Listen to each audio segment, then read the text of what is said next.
السلام الله عليكم، حياكم الله الرجال. ارحبوا ارحبوا، كيف كلن وحالة؟ ان شاء الله اخباركم طيبة واموركم طيبة. طبعا بتقولوا انا ما اجي الفيسبوك الا لا بين ثلاث. طبعا للامانة يا اصحابنا انه اصبح الفيسبوك شيء سيء للغاية، والله اصبح موقع يغذي بالكبد من سبة النقاشات العقيمة حقنا في مجتمعنا. يعني هذا مكان لتوصيل معلومة والتوصيل ومناقشة قضايا اجتماعية، لكن نحن استغليناه استغلال خاطئ. استغليناه في مناكفات سياسية، استغليناه في تمزيق الصف، استغليناه في قالت قلتي فعلت فعلتي. والقضايا الاجتماعية اللي من المفترض ان نحن نناقشها ونوصل صوتنا من خلالها للأسف جنبناها. طبعا هذا مش موضوعي، انا موضوعي انفلونزا الخنازير، الشيء اللي انتشر مؤخرا. لما نجي نتكلم عن انفلونزا الطيور، لا قلنا انها انتشرت انفلونزا الطيور، ايوه معنا في اليمن طيور، فاذا انتشرت انفلونزا الطيور نقول يعني احتمال ما فيها شيء مشكلة. اما انفلونزا الخنازير، من وين ان شاء الله الخنازير معانا؟ قد معانا خنازير، من فين قد وجدتوهن؟ من اي جربة ولا من اي ارضية قد به خنازير؟ وايش المحافظة دي قد بتصدر لنا خنازير وما احناش دارين؟ ولا عرفونا على دولة الخنازير لو سمحتوا لجل نعرف من بين جاء ذا الفيروس. يا اصحابنا لا تكونوا تستخفوا بعقولنا. لكن انا اقول لكم هو ماشي انفلونزا خنازير، احنا معانا رجال خنازير، رجال انتزعت منهم الغيرة والكرامة وحب الوطن. للأسف هو هذا اللي حاصل عندنا فيما يخص موضوع انفلونزا الخنازير. طبعا معانا 2 وزارات صحة. للأسف انه هذا شيء مضحك، انه في دولة خلال هذا القرن معاها 2 رؤساء و2 وزراء صحة واثنين اثنين اثنين. المفروض يكون الشغل مكثف دام معانا 2 لكن لا والله الاثنين وجودهم وعدمهم سواء. عاد واحدة من وزارة الصحة تنزل بيان ما فيش خوف من هذا انفلونزا الخنازير. والله شبهوني انه شوية صداع بالراس وخلاص وما فيش حاجة، ما فيش اي خوف. والناس هذول ذي بيموتوا هم بيمازحونا، بيموتوا هكذا بس دلع. أكشي عندكم خبر إنها بتستخفوا بعقولنا لهذا الحد. أنا والله إن أتمنى لو كان معي خنزير أمر لكم واحد ويكون فيهم انفلونزا إن شاء الله، ولا زد بقي منكم وزير ولا بقي منكم رئيس ولا بقي منكم واحد، وأنتم بتتاجروا بمعاناة هذا الشعب. إن جينا تكلمنا عن صنعاء قلنا فيها انفلونزا خنازير، نجي ننتقل لمارب قلنا فيها إيش؟ فيها حمى الضنك. يعني بالله عليكم دي جالسين يكلمونا موارد مارب موارد مارب والهليلة اللي يفعلوها، ومطر مارب هذا دي جالسين يهددونا به يوقع مثل مطر دبي، مطر دولي وخرف ساح وكلام لا هانك لا هانك، وننتظر هذا المطر. مشكلة الصرف الصحي على إيرادات مارب كلها كمجلس محلي ومحافظة ما قدروا يصلحوا مشكلة الصرف الصحي. والآن انتشار حمى الضنك في مديرية الجوبة حريب الوادي. يعني أنا ما عاد فهمت إيش الوضع هذا الحاصل. يعني بدل ما جالسين تمزقوا لنا الصفوف الداخلية، وبدل ما جالسين تقصوا لنا المشايخ، وبدل ما جالسين تفعلوا لكم ذو الخبيرات، والله لو تهتموا بالصرف الصحي وتهتموا كيف تكافحوا الأوبئة هذا إني أخرجها لكم. والله إنه عيب ذي بيحصل عندكم، عيب.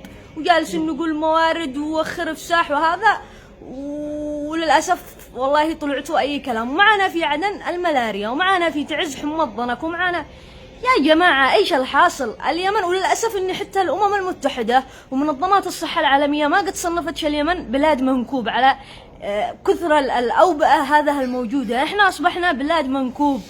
معانا الملاريا، معانا حمى الضنك، معانا الانفلونزا الآن هذا اللي جدت انفلونزا الخنازير، معانا يعني ايش باقي؟ ما متش بالصواريخ بتموت بانفلونزا الطيور، ما متش بانفلونزا الطيور بتموت مصيرك بانفلونزا الخنازير، ما متش فيها مصيرك بتموت بحمى الضنك.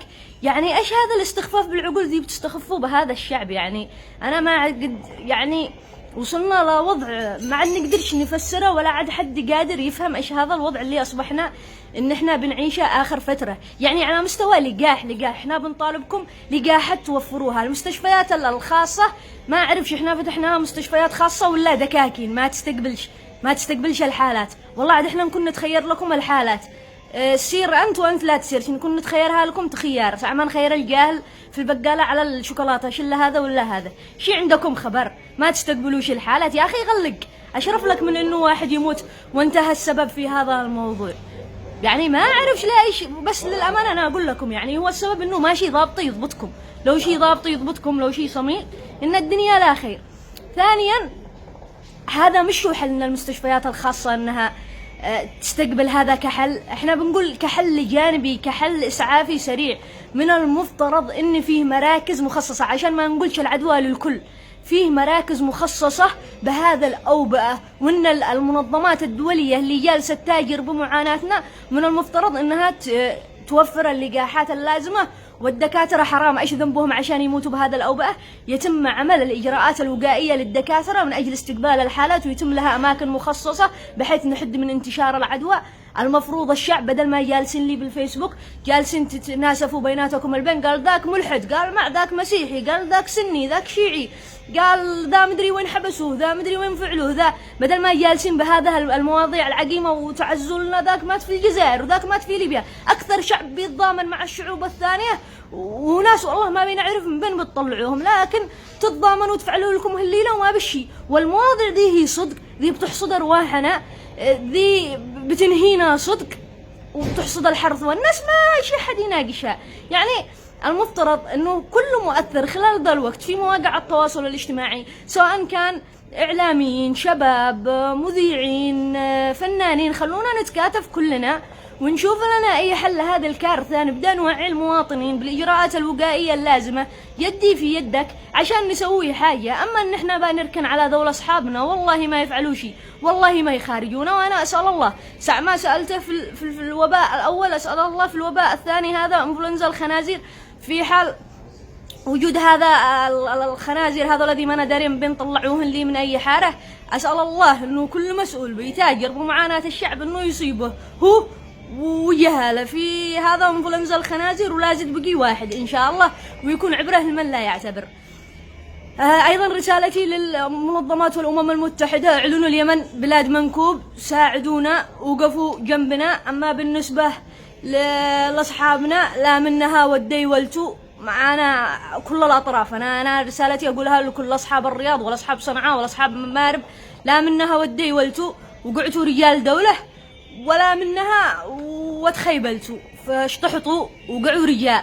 المرحله مرحله استثنائيه تحتاج لها رجال استثنائيين، وانتو حق اصحاب مواقع التواصل الاجتماعي بما فيها الفيسبوك والتويتر وهذه المواقع، كثفوا من التوعيه، ما حد عيحك جلدك مثل ظفرك.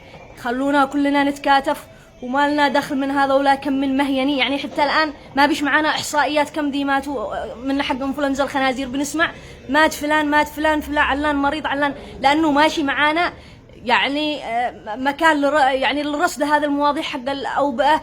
كيف إن إحنا نساعد من تخفيف الجريمة قبل حدوثها، كيف يعني زي ما نقول إدارة أزمات زي ما يفعلوها بالدول كلها. لكن إحنا عندنا إدارة فساد، إدارة سرق، إدارة نهب، إدارة، يعني هذا هو الوضع الحاصل عندنا في بلادنا. أنا أسأل من الله إنه يرفع الغمة هذا علينا، وخلونا نتكاتف، إحنا دولة ماشي منهم خير، وخلونا نوقع يد واحدة. وزي ما قلت لكم ما حد بايحك جلدك مثل ظفرك. على العموم تحياتي الرجال، والسلام عليكم ورحمة الله وبركاته.